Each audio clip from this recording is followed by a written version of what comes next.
दोस्तों स्टडी 91 के YouTube channel में आप सभी का बहुत बहुत स्वागत है। और आज मैं लेकर आया हूं आपके लिए बायोलॉजी की क्लास। याद रखिए इसके पहले पूरी बायोलॉजी मैंने कॉपी पर पढ़ाई थी, बट इस बार डिजिटल फॉर्मेट में आपको बायोलॉजी पढ़ाऊंगा और ये है बायोलॉजी का पहला लेक्चर। याद रखिए आज हम पढ़ने वाले हैं तंत्रिका तंत्र के बारे में, यानी कि नर्वस सिस्टम के बारे में। बहुत कुछ आपको बताऊंगा क्योंकि यहां पर इमेज है और इमेज के माध्यम से आपको बहुत कुछ दिखाया जा सकता है, समझाया जा सकता है। तो मुझे लगता है कि पूरे YouTube पे इससे बेहतर बायोलॉजी आपको नहीं मिलने वाला। ठीक है, देखिए हमारी क्लास थोड़ा धीरे जरूर चलेगी, लेकिन एक बार पढ़ने के बाद आपको लगेगा कि वाकई सर बहुत बेहतरीन तरीके से हमारी तैयारी हुई और कभी भी आपको बायोलॉजी में कोई भी ऐसा डाउट नहीं आएगा कि आप पेपर में ना कर पाओ। ठीक है, याद रखिए पूरी हमारी सीरीज चल रही है और इस हफ्ते की जो पूरी क्लास है, मैंने आपको शुरू में बता दिया था टाइम टेबल में कि पर डे 10 बजे मॉर्निंग में ये क्लास साइंस की दी जाती है, जिसमें 3 दिन फिजिक्स की क्लास और 3 दिन बायोलॉजी की क्लास आपको दी जाएगी। ठीक है, इसी बीच में मैं टाइम निकालकर आपको केमिस्ट्री की क्लास भी दूंगा ताकि आपका जो साइंस का पार्ट है वो आपका अच्छे से मजबूत हो जाए। बाकी पार्ट तो ऑलरेडी हम लोग बहुत अच्छे से पढ़ चुके हैं, तो आप तैयार है पढ़ने के लिए। दोस्तों आज मैं बताऊंगा आपको साइटोन के बारे में, डेंड्रॉन के बारे में, एक्सॉन के बारे में, एक एक छोटी बात आपको बताऊंगा जो आपके लिए जानना बेहद जरूरी है। ठीक है, चलिए स्टार्ट करते हैं। स्टार्ट करने से पहले आपको याद दिला दूं कि स्टडी 91 चैनल पर सभी विषय को डिटेल से पढ़ाया गया है, चैप्टर वाइज पढ़ाया गया। तो अगर आप सच में पढ़ना चाहते हैं, आप एक अच्छे विद्यार्थी हैं, तो इसका मतलब आप ईमानदारी के साथ पढ़ना चाहेंगे और आप हमारे चैनल से जुड़ करके अपनी तैयारी बेहतर कर सकते हैं। ठीक है, ध्यान दीजिएगा, आज हम पढ़ने जा रहे हैं नर्वस सिस्टम। तो चलिए स्टार्ट करते हैं। ठीक है, देखिए मैंने कुछ स्टार्टिंग में इमेज डाल रखे हैं कि आप समझो कि मैं आपको आज क्या पढ़ाने वाला हूं। ठीक है, तो ये एक इमेज है, इन सब चीजों के बारे में आगे मैं आपको बताऊंगा। ठीक है, ये कितने प्रकार के होते हैं, कितने टाइप के होते हैं, किस तरह का आकार होता है, सब कुछ। चलिए शुरू करते हैं अपने कहानी को दोस्तों।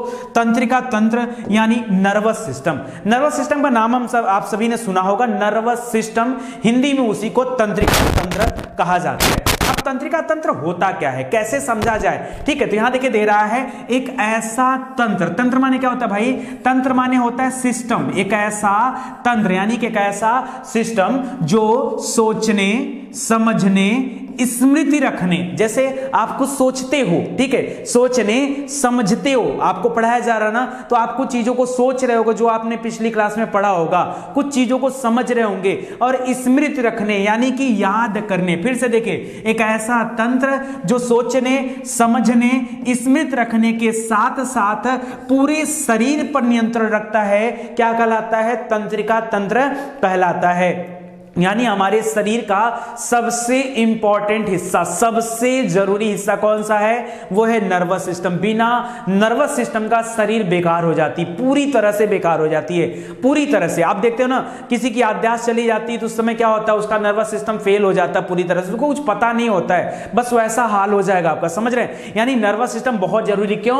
क्योंकि ये सोचने, समझने, स्मृति रखने के साथ साथ क्या करती है? पूरे शरीर पर नियंत्रण का काम करती है, पूरे शरीर पर कंट्रोल का काम करती है ये नर्वस सिस्टम। ठीक है, आगे देखिए, यह एक धागानुमा संरचना होती है, जो अभी आगे मैं आपको इमेज में दिखाने वाला हूं। यह एक धागानुमा संरचना होती है जिसे हम तंत्री कोशिका के नाम से जानते हैं। इस धागेनुमी संरचना में जो कोशिका होती है, क्योंकि आप सभी जानते हैं कि हमारे शरीर की सबसे छोटी इकाई क्या कहा जाता है? उसे कोशिका कहा जाता है। ठीक है, कोशिकाओं से मिलकर ऊतक बनता है, ढेर सारी कोशिकाएं मिलकर ऊतक बनाती हैं और ढेर सारे ऊतक मिलकर अंगों का निर्माण करते हैं। ठीक है, तो सबसे छोटी हिस्सा जो होता है वो क्या कहलाती? कोशिका। तो ये तंत्री कोशिकाएं हैं जो धागेनुमी संरचना के रूप में हमें दिखाई देती हैं। आगे देखते हैं। अब देखिए, जो तंत्री कोशिका की हम बात कर रहे हैं दोस्तों, इसी तंत्री कोशिका को न्यूरॉन कहा जाता है। इसी से तो चैप्टर बना है।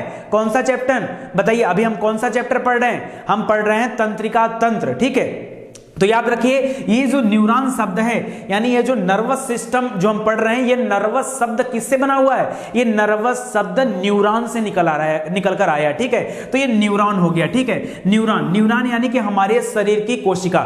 याद रखिए, हमारे शरीर की सबसे बड़ी कोशिका कौन सी होती है? तो यही तंत्रिका तंत्र वाली जो न्यूरॉन है ना, ये हमारे पूरे शरीर की सबसे बड़ी कोशिका कही जाती है।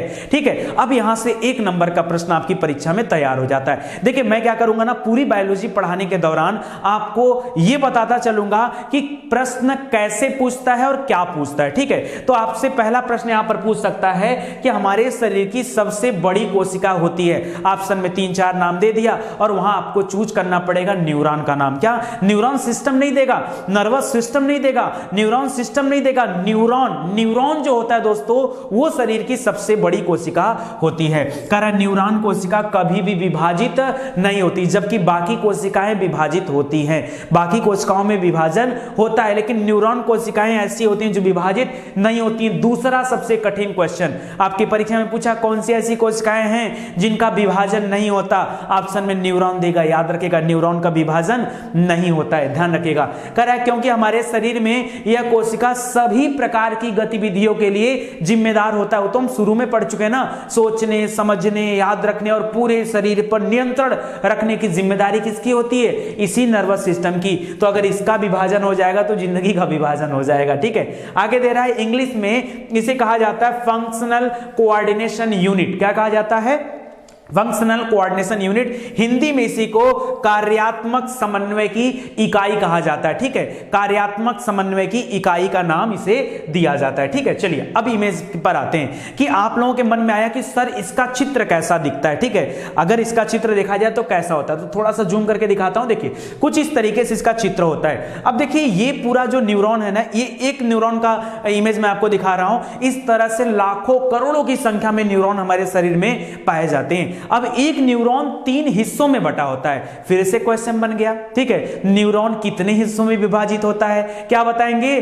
3 हिस्सों में विभाजित होता है। आपसे हिस्सों का नाम पूछ सकता है। हाँ, आपसे हिस्सों का क्या पूछ सकता है? नाम पूछ सकता है। तो बिल्कुल घबराने वाली बात नहीं, पहले आप हिस्सों को जान लो। ठीक है, देखिए एक हिस्सा आपका ये वाला होता है, दूसरा हिस्सा आपका ये वाला होता है और तीसरा हिस्सा आपका ये वाला होता है। इस तरह से ये 3 हिस्से इसके बन गए। ठीक है, अभी तो हिंदी में दे रहा हूं, आगे इंग्लिश में देखूंगा। ठीक है, ताकि आप समझ जाओ। देखिए ये बीच में जो होता है ना, इसे केंद्रक बोलते हैं। ठीक है, केंद्रक बोलते हैं। ये केंद्रक से निकला हुआ जो इस तरह से लाइन धागेनुमी संरचना दिख रहा है, ये द्रुमिका होती है। द्रुमिका पूंछ के रूप में इनकी द्रुमिका होती है। ये वाला हिस्सा देखिए, ये कोशिकाएं होता है, ये तंत्रिकाक्ष होता है और ये तंत्रिका का अंतिम सिरा होता है। ठीक है, एक चीज यहां पर और लिख रहा है, देखिए न्यूरॉन्स भ्रूण की एक्टोडर्म से बनती है।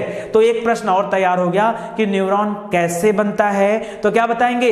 भ्रूण के एक्टोडर्म से बनता है। न्यूरॉन कैसे बनता है? भ्रूण के एक्टोडर्म से बनता है। याद रखेंगे क्या? याद रखेगा। अभी आगे आपको और दिखाता हूं जब इंग्लिश में चीजें हम लोग पढ़ेंगे और देखेंगे। ठीक है, बिल्कुल घबराने वाली बात नहीं है। अभी इसके टाइप्स भी बताऊंगा और इसके प्रकार बताते समय बताऊंगा कि ये पूंछ रूपी संरचना क्यों होती है, बीच में केंद्रक क्यों होता है, तंत्रिकाक्ष क्या होता है, ये दोनों तरफ धागेनुमी संरचना कैसे बन जाती, इनका जरूरत क्या है, इनका इस्तेमाल क्या है, ये जानना पड़ेगा ना। तो अभी आपको आगे बताता हूं।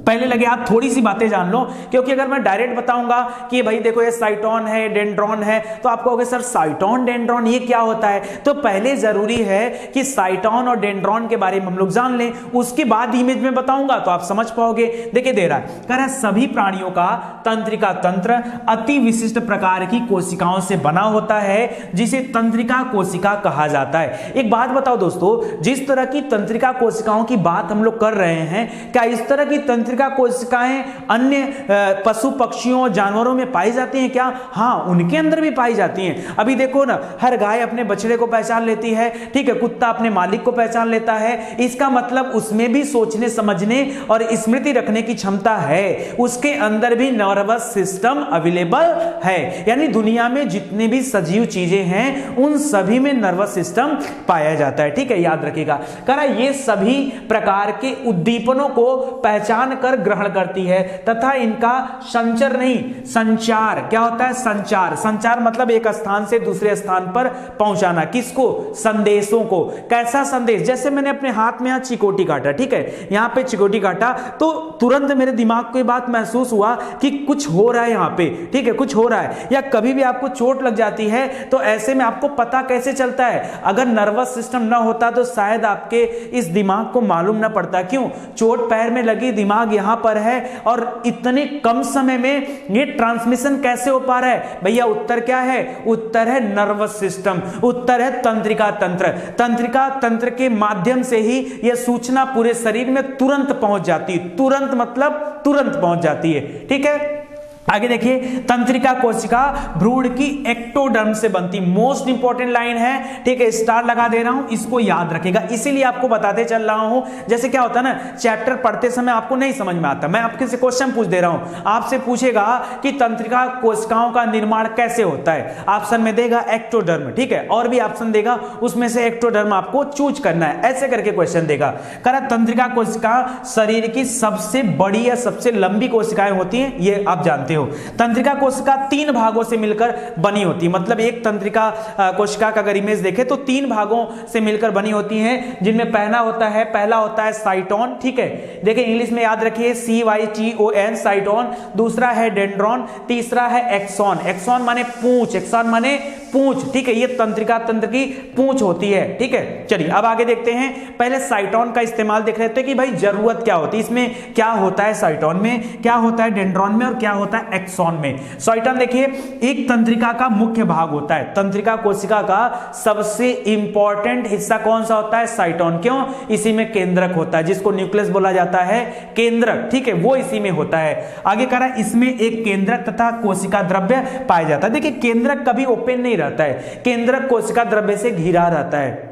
अगर आपने बायोलॉजी थोड़ी बहुत भी पढ़ी होगी तो आप ये जानते होंगे कि जो केंद्रक होता है वो कोशिका द्रव्य या जीव द्रव्य जिसे कहा जाता है उससे घिरा होता है। करा इस कोशिका द्रव्य में अनेक प्रोटीन युक्त रंगीन कण पाए जाते हैं, जिन्हें निसिल्स कण के नाम से जाना जाता है, ठीक है, निसिल्स कण। देखिए एक प्रश्न और अच्छा है, लेकिन इतना डीप में जाकर आपसे बायोलॉजी में कुछ पूछा नहीं जाएगा। निसिल्स कण फिलहाल याद रखिए। करा स्त्रियों की तंत्रिका कोशिका के केंद्रक के समीप बारबारी पाई जाती हैं, ठीक है, तो याद रखिएगा। आगे बोल रहा है डेंड्रॉन, करा कि साइटान से प्रवर्धित होकर लगातार विभाजित होने वाले तंतु, छोटे तंतु जिनसे निसिल्स कण भी पाए जाते हैं, डेंड्रॉन कहलाते हैं। सुनिए क्या होता है ना दोस्तों, ये मान लीजिए केंद्रक है, ठीक है, इसके अंदर केंद्रक होता है, यहां से एक संरचना होती है, इसे हम डेंड्रॉन बोलते हैं, तंत्रिकाक्ष, ठीक है, और यहां से ये चीज जाकर इस तरह से अलग अलग पहुंचती है। अब क्यों होती है इसके बारे में सुनिए, यहां से कोई सूचना यहां तक जाएगी कैसे, अभी इमेज के माध्यम से आपको दिखा रहा हूं। करा ये उद्दीपनों को साइटोन की ओर क्या करते हैं, भेजते हैं, ठीक है।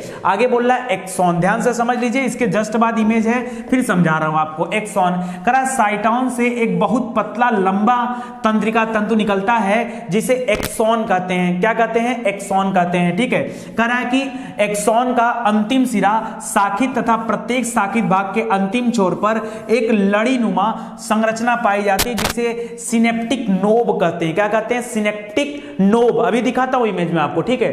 करा ये नोब्स एक दूसरे न्यूरॉन के डेंड्राइट के नोब्स के साथ विशेष संबंध के साथ जुड़े होते हैं, ठीक है। यानी एक तंत्रिका कोशिका का नोब्स दूसरे वाले से जाकर जुड़ा होगा, फिर उससे जुड़ा होगा, फिर उससे जुड़ा होगा, इस तरह से हजारों लाखों तंत्रिका कोशिकाएं सब आपस में जुड़ी हुई हैं, ठीक है। कारण न्यूरॉन अपनी सूचना को इन्हीं नोब्स के माध्यम से एक न्यूरॉन से दूसरे न्यूरॉन तक ट्रांसमिट कर पाते हैं। यानी अगर हमारे पैर में चोट लगा तो हमारे मस्तिष्क को कैसे पता चला, इनमें याद रखिए सूचना का संचार हुआ, और यह संचार लाखों करोड़ों की संख्या में न्यूरॉनों से होकर के गुजरता है, ठीक है।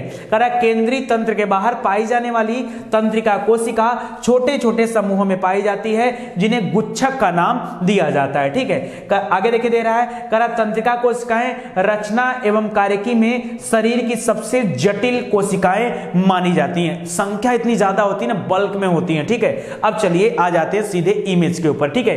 इमेज से पहले एक दो चीजें और बता दे रहा हूं। करा हमारे शरीर में सूचनाओं का हस्तांतरण कैसे होता है, तो याद रखिए विशेष प्रकार के हार्मोन के द्वारा होता है, और इन्हीं को न्यूरोट्रांसमीटर्स या तंत्री संचारी कहा जाता है, ठीक है। उन्हीं के माध्यम से ये आगे बढ़ पाता है। अब सुनिए यहां से कितना दूर भेज दिया, अच्छा इमेज यहां पर है, ठीक है। चलिए इमेज को लेके घबराइए मत। इमेज को जानने से पहले एक चीज और जान जाइए। अभी तो हम लोग ये सीखे हैं कि एक न्यूरॉन में क्या क्या होता है। एक न्यूरॉन के 3 हिस्से होते हैं। अभी आप ये भी सीख लो कि न्यूरॉन कितने प्रकार के होते हैं। एक न्यूरॉन के 3 हिस्से, जैसे मान लो मैं एक न्यूरॉन हूं तो मेरे 3 हिस्से कर दो, ठीक है। और मैं कितने प्रकार का मतलब 1 2 3, यानी याद रखिए ये, यानी न्यूरॉन के भी प्रकार होते हैं तो समझ जाइए, ठीक है। न्यूरॉन के भाग हम लोग पढ़ चुके, प्रकार देखिए। करा तंत्रिका कोशिकाएं 3 प्रकार की होती हैं, जिसमें एक ध्रुवी, द्विध्रुवी और बहुध्रुवी, यानी यूनिपोलर और बायोपोलर और मल्टीपोलर। जिसमें पोल 1 हो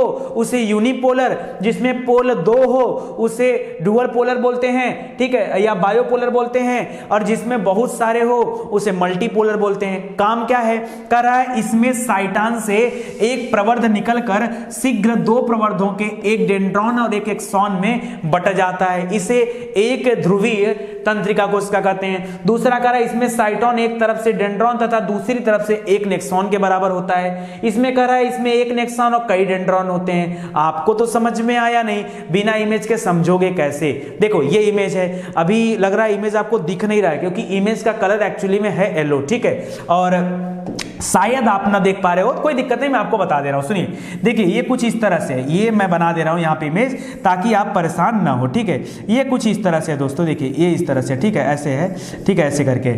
अब देखिए यहां पर क्या होता है, यहां पे होता है केंद्रक, ठीक है, यहां पे होता है केंद्रक, यही होता है कोशिका द्रव्य, ठीक है। और यहां से देखिए ये आपका एक्सॉन हो गया, ठीक है। ये यूनिपोलर कहा जाता है। क्या बोला जाता है इसे? यूनिपोलर। क्यों? एक ही है, ठीक है। अब देखिए यहां पर क्या होता है, इसको बायोपोलर बोलते हैं, ठीक है। एक तरफ से ऐसे आया और दूसरी तरफ से भी ऐसे हो गया, इसको बायोपोलर बोलते हैं। यूनिपोलर मतलब एक तरफ से, बायोपोलर मतलब दोनों तरफ से। ये मल्टीपोलर हो गया, इसमें हर तरफ से ऐसे ऐसे निकल गया, ठीक है, ऐसे ऐसे ऐसे क्या हो गया, ये हर तरह से निकल गया, तो इसी को नाम दे दिया गया मल्टीपोलर का। समझ में आ रहा है, ये मल्टीपोलर हो गया। अब देखिए एक चीज और बता दूं आपको, यहां पे आ जाइए। अब क्या होता है ना, सारी तंत्रिका कोशिकाएं एक दूसरे से जुड़ी होती हैं। देख रहे हैं कैसे जुड़ा है, ये देखिए, ये आपको कहां कहां से जुड़ा हुआ है ऐसे देखने में आपको समझ में भी नहीं आएगा, लेकिन जान लो पूरे शरीर में इसी तरह से तंत्रिका कोशिकाएं क्या होती हैं, एक दूसरे से जुड़ी होती हैं, तभी सूचनाओं का आदान प्रदान हो पाता है, ठीक है। एक इमेज यहां पे कम पड़ रहा है जिसकी वजह से मैं थोड़ा बताने में असमर्थ हूं। मैं चाहता हूं पहले जा करके, देखो मिस्टेक से इमेज यहां पर पड़ा हुआ है, ठीक है, चलिए कोई दिक्कत नहीं। अब दोस्तों ये वही शुरू वाला इमेज है जो हम बातचीत कर रहे थे। देखिए एक हिस्सा ये वाला था और यहां पे देखिए तंत्रिकाक्ष था, और ये तंत्रिका का अंतिम सिरा है जहां पर आपको बताया गया कि लड़ी नुमा संरचना पाई जाती। देखिए यही वो लड़ी नुमा संरचना है जो दूसरे वाले तंत्रिका में जाकर के अटैच हो जाएगी। कैसे अटैच होगी तो फटाफट पहले मैंने उसको भी दिखा देता हूं। यहां पर थोड़ा सा इमेज का सीक्वेंस लगता है गड़बड़ हो गया है, बिल्कुल आपको घबराने की जरूरत नहीं, इमेज तो है ही हमारे पास, मैं तो आपको बता ले जाऊंगा। देखो पूरे शरीर में कुछ इस कदर से क्या क्या पाया जाता है, इस तरह से न्यूरॉन्स पाया जाता है। दिख रहा है आपको? देखिए ध्यान से देख लीजिए, इत्मीनान से देखिए, कोई जल्दीबाजी नहीं, आराम से पढ़िए। देखिए ये होता है पूरा नर्वस सिस्टम जिसको सेंट्रल नर्वस सिस्टम बोलते हैं, साइड वाले को पेरिफेरल बोलते हैं, पेरिफेरल बोलते हैं, और इसके अलावा एक ऑटोनोमस भी होता है, अभी उसके बारे में भी आपको बताऊंगा तो देखिएगा, ठीक है। तो ये इस तरह से कुछ होता है आकार। अब देखिए जो न्यूरॉन्स होते हैं दोस्तों, न्यूरॉन्स हमने शुरू में भी बताया आपको कि न्यूरॉन्स का आकार कैसा होता है। देखिए कुछ इस तरह से आकार होता है न्यूरॉन्स का, ठीक है। जो अभी हम केवल एक छोटा सा न्यूरॉन देख रहे थे, अभी आप पूरा बड़े फिगर में आप न्यूरॉन्स को देखिए, ठीक है। ये आपका न्यूरॉन है, ठीक है, और इस तरह से आपने देखा ये आपका उसका एक्सन हो गया, एक्सॉन हो गया, एक्सॉन माने पूंछ, ठीक है, एक्सॉन हो गया है पूरा, ठीक है। और यहां पर देखिए ये डेंड्राइट्स हो गया, देखिए स्टार्ट लास्ट में देख रहा है जहां पे बटा हुआ हिस्सा है ये डेंड्राइट्स हो गया, ठीक है। अब देखिए आप यहां पर देखिए, और यहां पर देखिए लिख रहा है इलेक्ट्रिकल इंपल्सेस, ठीक है। जिस तरह से विद्युत का प्रवाह होता है उसी स्पीड से, यहां पर याद रखिए, उससे कहीं ज्यादा स्पीड से यहां पर सूचनाओं का प्रवाह होता है, या सूचनाएं एक स्थान से दूसरे स्थान तक जाती हैं। अब देखिए सबसे इंपॉर्टेंट आपके लिए ये वाला इमेज है। देखिए इस वाले इमेज में आपको क्या दिख रहा होगा, मैं 1 मिनट मार्कर ले लेता हूं। देखिए ये कुछ ऐसा बना हुआ है, मैं आपको दिखा दे रहा हूं, ये है, ये ऐसा है, ठीक है, ये कुछ इस तरीके से बना हुआ है, ठीक है। ये एग्जांपल दे रहा है दोस्तों, ठीक है। अब देखिए ये क्या करता है ना, ऐसे थोड़ा सा खुला होता है, ठीक है, और यहां पर दूसरा वाला पॉइंट से जाकर के चीजें यहां पर ऐड हो जाती है। देखिए ये जैसे अपने साथ सूचनाओं को लेकर आया, ये ढेर सारी सूचनाओं को लिया हुआ है, ठीक है, और ये सूचनाएं यहां जाकर ओपन हो जाती हैं, तो ये चली जाती इसके पास, फिर इसके पास आ गई तो ये उसे रिसिप्टर है, ये क्या है, ये रिसिप्टर है, ठीक है। तो इसको याद रखेगा, ये उन सूचनाओं को रिसीव करके आगे पहुंचा देता है। बस इसी तरह से पूरे शरीर में ये काम करते हैं, ठीक है। ये जो हमारी तंत्रिका कोशिकाएं होती हैं ये पूरे शरीर में इसी कदर जुड़ करके काम करती हैं। समझ में आ रहा है आपको? तो ये चीजों को आप याद रखिए, बहुत इंपॉर्टेंट है चीजें, अगर आप समझेंगे तो बेशक आपको पूरा अच्छे से समझ में आएगा। अभी आपको और भी चीजें बताता हूं। कार्यों के आधार पर 3 प्रकार की तंत्रिका कोशिकाएं होती हैं, ठीक है। वो 3 प्रकार कौन से हैं? ये कार्य के आधार पर अलग अलग दे रहा है, ठीक है। अदरवाइज हमने सिंगल वाले में पढ़ा था, क्या हमने पढ़ा? बायोपोलर के बारे में, ठीक है। अरे जिसमें हमने पढ़ा एक तंत्री कोशिका, द्वितंत्री कोशिका, बहुतंत्री कोशिका, मल्टीपोलर पढ़ा ना, वही चीजें है। उसी तरह से वो अलग थी, ये अलग है। ये कार्यों के आधार पर दे रहा है। तो देखिए इसको संवेदी तंत्रिका कोशिका कहते हैं, जिसे इंग्लिश में सेंसरी नर्वस बोलते हैं, ठीक है, न्यूरॉन्स बोलते हैं, ठीक है। इसको याद रखिए, इसको मोटर न्यूरॉन्स बोलते हैं, इसको इंटर न्यूरॉन्स बोलते हैं। इंटर माने यानी जो कनेक्टिविटी को बनाता है, ठीक है। जैसे हम लोग बोलते हैं ना इंटर स्टेट यानी 2 राज्यों के बीच, ठीक है, ठीक है। इंटरनेशनल यानी 2 राष्ट्रों के बीच, उसी तरह से यहां पर इंटर शब्द का इस्तेमाल है, तो कह रहा है इंटर न्यूरॉन्स यानी 2 न्यूरॉन के बीच, ठीक है। अब देखिए यहां बोल रहा है कि संवेदी तंत्रिका कोशिका, कह रहा है ये आवेग को ग्राही अंगों से मस्तिष्क तक लेके जाती है, ठीक है। दूसरा होता है प्रेरक या चालक तंत्रिका कोशिका, ठीक है। कह रहा है ये आवेग को मस्तिष्क से कार्यकारी अंगों तक लेके जाती हैं, ठीक है। एक जाने वाला है, एक आने वाला है। देखिए ध्यान से, कह रहा है ये आवेग को, किसी भी तरह की चीजें हुई, कह रहा है ये आवेग को ग्राही अंगों से क्या करती? मस्तिष्क तक लेके जाती। मान लो यहां पे कोई हमको चोट लगा, तो यहां से मस्तिष्क तक जाने का काम कौन करेगा? ये संवेदी तंत्रिका कोशिकाएं करेंगी, जिनको इंग्लिश में सेंसरी नर्व्स बोलते हैं, वो काम करेंगे, ठीक है। यहां पर न्यूरॉन्स जरूर लिखा है, आप नर्व्स भी बोल सकते हो क्योंकि अंदर इमेज में वैसे ही मिलेगा आपको, ठीक है। कह रहा है कि प्रेरक या चालक ये यहां से सूचना यहां तक भेजेंगे, वो दर्द हो रहा है, ठीक है, तो ये यहां से सूचना यहां तक आएंगी। एक मध्यस्थ होता है और मध्यस्थ में दे रहा है कि यह 2 या अधिक तंत्रिका कोशिकाओं के बीच संबंध स्थापित करने का कार्य करती है, ठीक है। तो ये चीजें होती हैं। अब एक बार आपको इमेज के माध्यम से चीजें मैं दिखा देता हूं, ठीक है। ये देखिए आपका इमेज है, दिखा इमेज आपको। अब देखिए मान लो यहां पे एक हथौड़ा बना हुआ आप देख रहे होंगे और यहां घुटने पर उस हथौड़े से क्या किया जा रहा है? ठोका जा रहा है। तो जाहिर सी बात है दर्द होगा, और दर्द होगा दोस्तों तो एक बात याद रखिए, दर्द होगा तो याद रखिए, अभी देखिए ये आपका क्या हो गया? ये आपका नर्वस सिस्टम हो गया, समझ में आ रहा है? अब देखिए एक लाल कलर का नर्वस सिस्टम दिख रहा है और एक ब्लू कलर का नर्वस सिस्टम दिख रहा है, यहां पे ग्रीन कलर का भी नर्वस सिस्टम दिख रहा है, ठीक है। जो ब्लू कलर वाला नर्वस सिस्टम है ना, इसको सेंसरी बोलते हैं। क्या बोलते हैं? सेंसरी नर्वस न्यूरॉन्स बोलते हैं। अब ये न्यूरॉन क्या करता है? देखिए लेकर जा रहा है, ये सूचनाओं को लेके जा रहा है। जहां पर भी चोट लगी हुई सूचनाओं को कहां तक लेके जाएगा? ये एक न्यूरॉन से दूसरे न्यूरॉन से जुड़ेगा, उससे आगे जुड़ते जुड़ते ये मस्तिष्क को जाके सूचना पहुंचाएगा, ये ब्लू वाला जो है। और उधर मस्तिष्क के पास से जो सूचनाएं वापस आएंगी, याद रखिए वो रेड वाले लाइन से आ रही हैं, तो ये याद रखिए मोटर न्यूरॉन्स है, ठीक है। तो ये दोनों याद रखिएगा। इसके बाद इंटर न्यूरॉन्स यहां दे रहा है, देखिए ग्रीन वाला, जहां पर दोनों आपस में जुड़ते हैं ना, वहां पर क्या होता है? ग्रीन वाला कलर से इसको दिखाया गया। तो ये चीजें आप समझ के रखो, समझ रहे हैं? तो इस तरह से क्या होता है, कुल मिला जुला करके आपको यही बताना चाह रहे हैं हम कि सूचनाओं का आदान प्रदान कैसे होता है। और सूचना में किस तरह की सूचना? भाई कोई किसी भी तरह की, आपको चोट लग गया, ठीक है, आपको कुछ एहसास हो रहा है, कुछ महसूस हो रहा है, ये सब कुछ कैसे हो पाता है? इन न्यूरॉन्स के कारण ही होता है। मैंने आपसे कहा ना, मैं आपको बहुत डिटेल में पढ़ाऊंगा क्योंकि मुझे कोई जल्दीबाजी नहीं। मैं एक बार बायोलॉजी पढ़ा के समाप्त कर दिया हूं, मुझे कोई जल्दीबाजी नहीं है कि मैं फटाफट उठा के 10 दिन के अंदर आपको पूरी बायोलॉजी पढ़ा दूं। मैं तो एकदम इत्मीनान से पढ़ाऊंगा और बेहतरीन तरीके से आपको पढ़ने का मौका भी दूंगा, ठीक है, अगर आप कुछ सीखना चाहते हैं तो। आगे बोला है मानव की तंत्रिका, ठीक है, नर्वस सिस्टम ऑफ ह्यूमन। करा वह तंत्र जो सोचने, समझने तथा स्मरण रखने के साथ ही शरीर के विभिन्न अंगों के कार्यों में सामंजस्य तथा संतुलन स्थापित करने का कार्य करता है, तंत्रिका तंत्र कहलाता है। तंत्रिकी नियंत्रण एवं समन्वय का कार्य मुख्यतः मस्तिष्क एवं मेरुरज्जु के द्वारा किया जाता है। क्यों? क्योंकि सुनिए, कारण मनुष्य का तंत्रिका तंत्र स्पेशली 3 भागों में विभाजित होता है। पहला दे रहा है केंद्रीय तंत्रिका तंत्र, दूसरा दे रहा है परिधीय तंत्र, ठीक है, और तीसरा दे रहा है स्वायत्त। देखिए इसको सेंट्रल नर्वस सिस्टम बोलते हैं, इसको पेरिफेरल बोलते हैं और इसको ऑटोनोमिक बोलते हैं, ठीक है, ऑटोनोमिक नर्वस सिस्टम। एक बार एग्जांपल देना चाहूंगा और आपको समझाना चाहूंगा, ठीक है, कि होता है एक क्या क्या। सुनिएगा ध्यान से, यहां पर दे रहा है, देखिए यहां पर एक इमेज दिख रहा है आपको, ये एक व्यक्ति है, यहां पर इसका माइंड दिख रहा होगा और सीधा एक स्पाइनल कॉर्ड दिख रहा होगा।